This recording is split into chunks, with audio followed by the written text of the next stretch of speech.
Se você pensar bem, toda grande revelação espiritual, toda descoberta científica, todo grande progresso humano, todo salto evolucionário que a gente deu é sempre poluído, conspurcado, obnulado, se você preferir uma palavra chique, pelo fanatismo. A verdade é que, se a gente rebobinar, se a gente voltar lá atrás e tentar entender as razões fundamentais do porquê a gente tem comportamentos fanáticos, atitudes fanáticas, a razão primeira e mais potente sempre vai ser a ignorância, a vidya, a insciência, a incapacidade de ver a realidade das coisas tal qual ela é. Mas, quando a gente tenta explicar especificamente o fanatismo, ele é o processo de decadência e apodrecimento de qualquer conhecimento, de qualquer saber, de qualquer vigorosa verdade que possa nos libertar.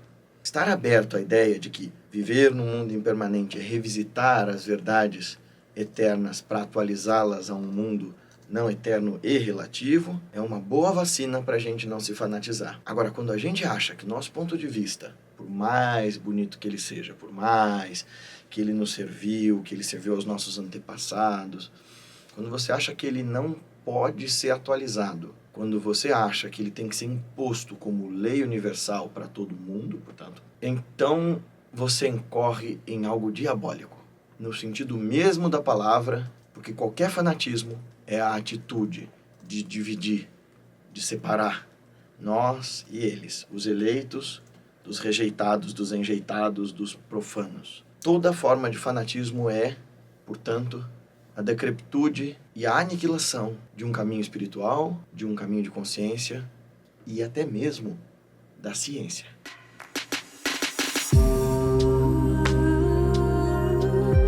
Seja bem-vindo, bem-vinda. Se você está chegando aqui pela primeira vez, por favor, não se esqueça de clicar no botão de se inscrever, no sininho. Eu sei que é chato falar isso toda vez, mas faz diferença para o nosso trabalho e ajuda muito para a gente poder manter esse canal. Deixa também seu comentário e o comentário no comentário de um amigo para a gente fomentar a nossa Sangha Online, nossa comunidade de pessoas que buscam juntas realizar a revolução de si. Se você puder, manda esse vídeo para os seus amigos nas suas outras redes sociais. A palavra diabo, eu já falei aqui em um dos canais, vem do latim, né? Diabolos é aquele que divide, aquele que perverte, aquele que separa. Se religião é o caminho de religar e reeleger, né? Que é tanto reconectar e reunir e relembrar, então o diabo é o oposto disso. O diabo é, portanto, o ponto de vista arraigado, empedernido, engessado. Ele é a aderência, a identidade, a forma. Porque, veja, nós estamos falando o tempo todo sobre essa experiência meditativa que nos liberta dos condicionamentos, que nos liberta do sofrimento, e isso tem a ver com reconectar-se com um princípio básico de lucidez, de bondade, de foco, de atenção. E aí, quando a gente vai para os fanatismos, todas essas formas de pensamento fanático são, na verdade, fragmentações dos caminhos espirituais e dos pontos de vista em geral. Estou focando em caminho espiritual porque a gente vê fanatismo mais bem expresso dentro das religiões. Mas se você prestar atenção, tem ateu fanático, tem político fanático, tem cientista fanático.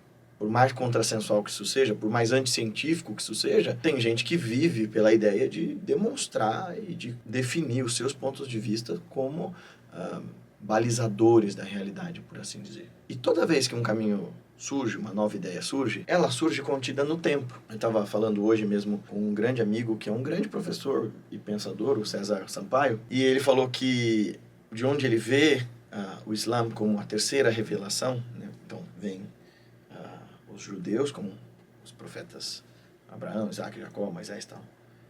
Depois vem Jesus, com o cristianismo.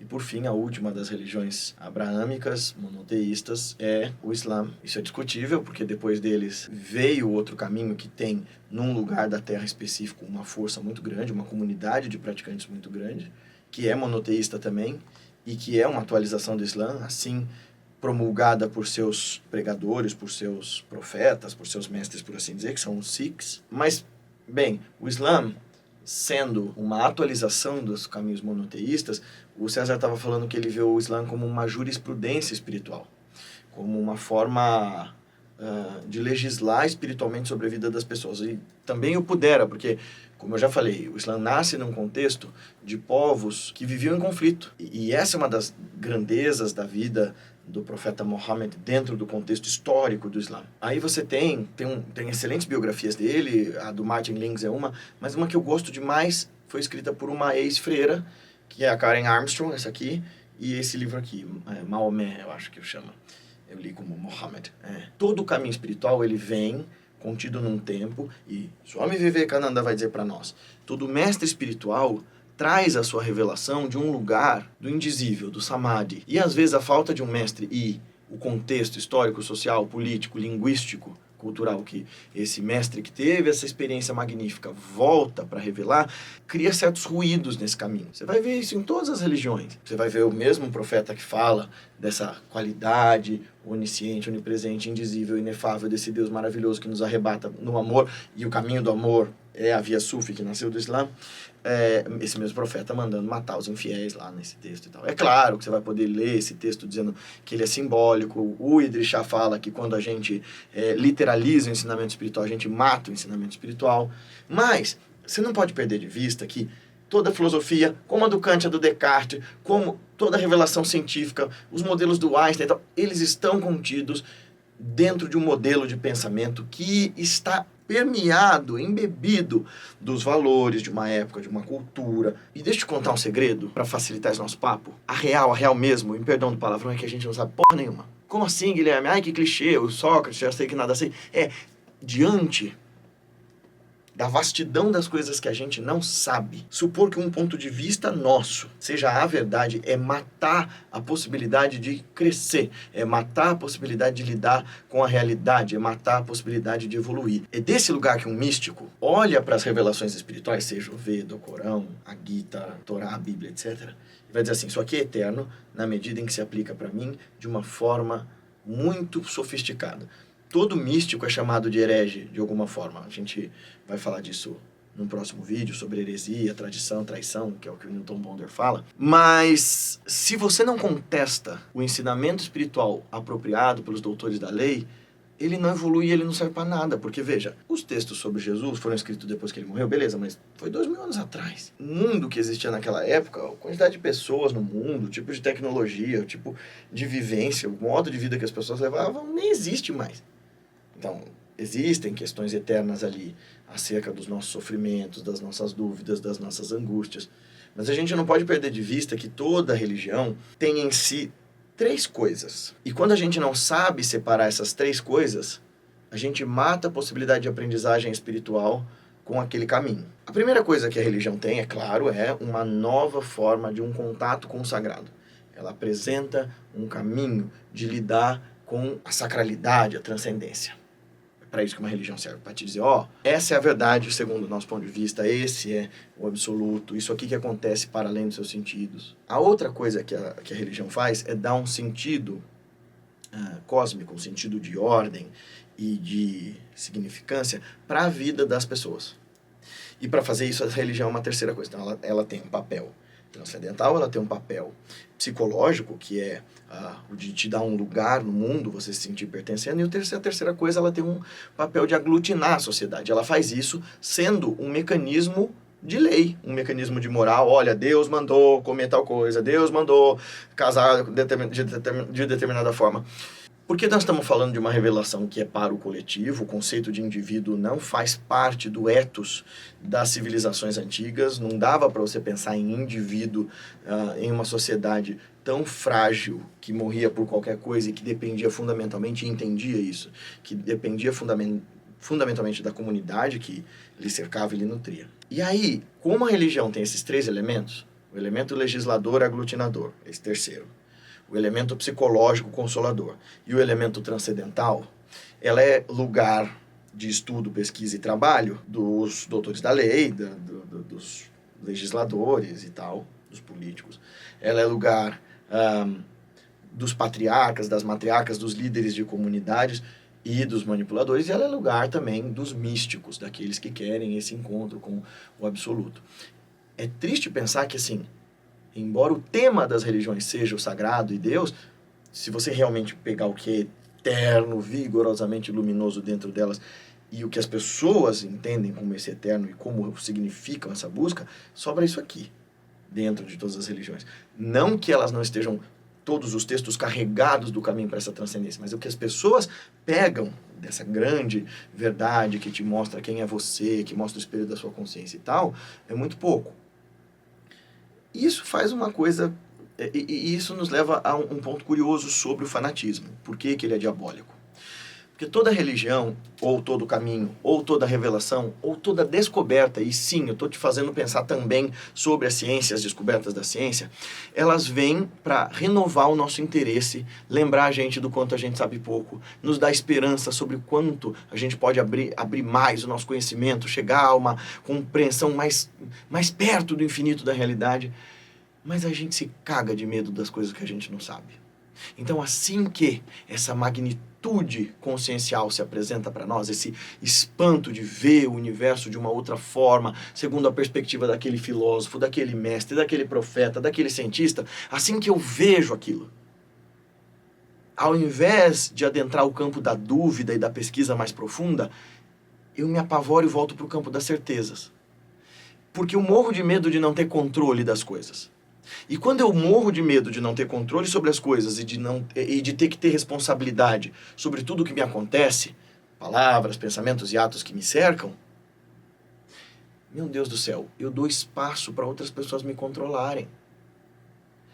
O fanatismo é diabólico porque ele te separa da possibilidade da união com Deus, a saber, a união com a sagrada imanência, com o aqui e agora indivisível, a toda pervasiva, amorosa e consciente realidade infinita. Que? Não entendi nada. Quando você se fanatiza por medo de perda de controle, medo do desconhecido, você terceiriza para o outro a responsabilidade por você e você coloca na mão desse outro uma condição de te levar até Deus como se Deus estivesse separado de você. Isso é diabólico.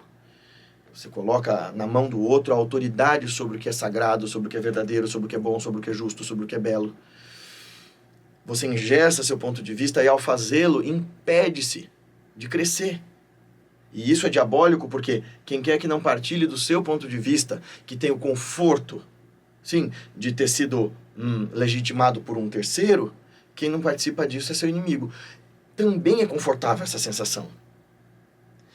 Todo fanático vai eleger inimigos.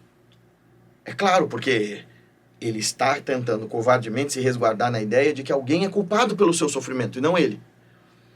E é muito confortável dizer assim, é o diabo, mas o diabo se manifesta nesse que não crê na mesma coisa que eu creio.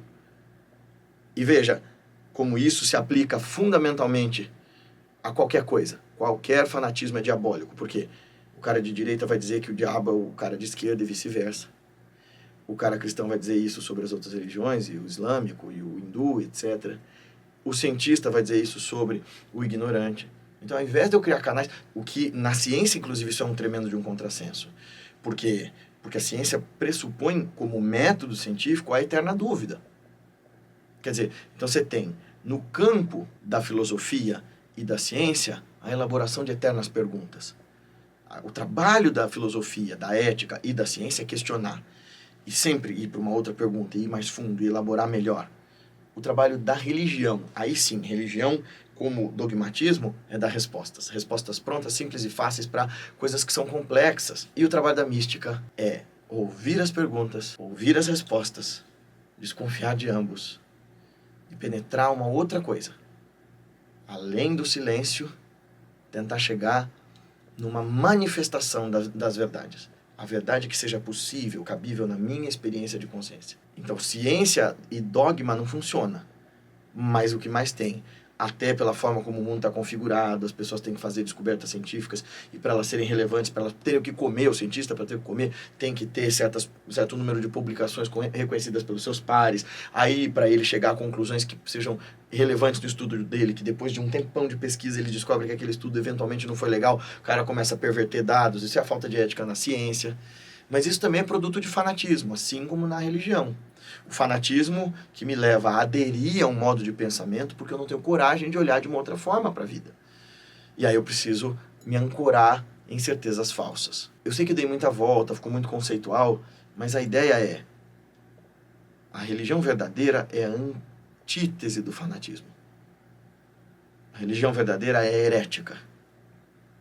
Krishnamurti fala isso, né? Que pouquíssimas pessoas que ele conheceu na vida eram verdadeiramente religiosas. Porque aquilo que é um dogmático é tudo menos religioso para ele. Para ele, o religioso é alguém que está ancorado nesse choiceless awareness, nessa consciência sem escolha absoluta vasta que se encanta com a beleza da existência e que se questiona onde é que está a grande verdade, onde é que está a paz que eu busco. Se você não é capaz de olhar para um texto espiritual e perceber as verdades simbólicas e eternas que falam com a sua alma, mas só vê nele literalismo, Deus mandou fazer assim e tal, você está insultando a inteligência que a natureza te deu. E fazendo parte de um rito mais diabólico do que sagrado.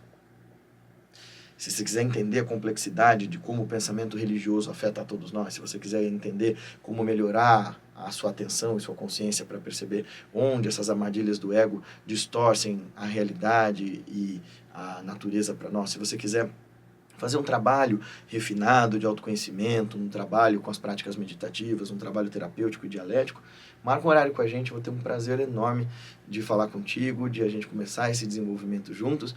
Se quiser, venha aos nossos retiros, vai ter um agora em maio, não sei quando esse vídeo vai sair, mas vai ter um agora do dia 3 ao 5 de maio, lá em Nazaré Paulista.